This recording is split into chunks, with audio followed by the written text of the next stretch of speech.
Sa mga babae nga hilig kay magsuot og mga short nga pinakita ang legs, blouse nga pinakita ang boobs, blouse nga pinakita ang abs, ug naa pa joy uban nga tuyoon jud palakra pribadong parte sa lawas. Kani nga video dili ni para i-judge mo, dili ni para insultohon mo, kundi para ni ma-aware mo.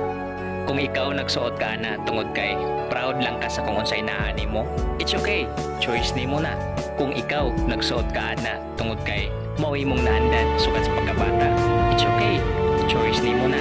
Sa ato nang ginaingon na amoy tagsa-tagsa ka rason, ang importante magamping lang jud sa inyong kaugalingon kay kahibaw na takaron sa panahon na naghana ang mga padlungon og bigaon, and also pasagdahi kung ila man kang sawayon og libakon. Mas maayo nga dili na lang na ninyo panumbalingon para makalikay mos kagubot og konsumisyon. Dawata nga naadyoy mga tao nga ingon ana sa inyong palibot karon ug buto naon-naon, naman gani manghilabot sa mga tao nga formal ug nagpakahilom.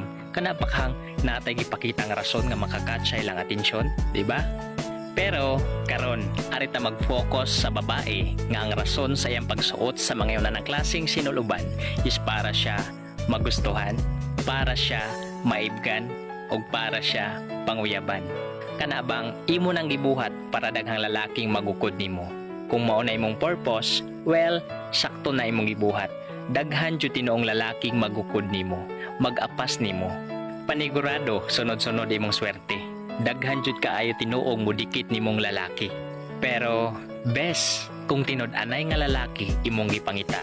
Kung gusto jud kag lalaki nga love ka, kanang imong gibuhat, mas taas ang posibilidad nga duaan ra ka sa mga lalaking manguyab nimo. Less ra kaayo nga naay lalaking magseryoso nga limpyo og intensyon nga nimo. You know why? Lawas god ang imong gipromote. Lawas god ang imong gipakita para madani sila. So syempre, kasagaran, lawas pod ang hinungdan nganong mopaduol sila sa imuha. Kung sa paninda pa, mao gunay gi-display nimo. So, mao sanay palito nila.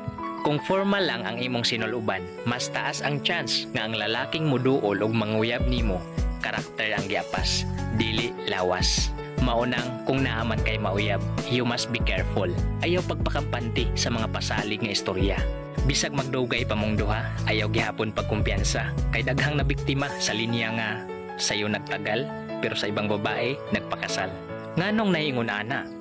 Kahibaw ka, kasagaran sa mga lalaki, visionary.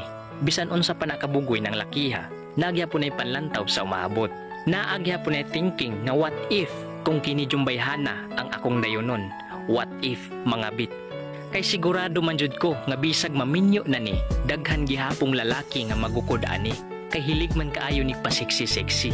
Dili nimoy akong pangasawon kay magunsa maning lawas ray lami, unya dili ikaabag sa panginabuhi. Sakit man hunahunaon pero naadyoy mga lalaki nga ingon ana. Mo na usa sa mga rason kung anong naay mga nagdugay nga naadya po'y mubiya. Mubiya inigabot sa panahon nga gusto nang magminyo, kay di ay nakipagrelasyon lang nimo sa panahon nga gusto pa niyang i-enjoy ang iyang pagkaulitaw. Kay di ay ang mindset pang uyab-uyab ra ka. Dili ka deserve himuong asawa. Maong mintras bag-o pa, mintras sayo pa, mintras wala pa kamabot anang sitwasyon na, magamping ka. Pili atong aksyon og sinuloban nga mas ubos ang chance nga pasakitan ka. Ayaw atong aksyon og sinuloban nga mas taas ang chance nga binuangan ka. Biyaan ka pag napulaan na.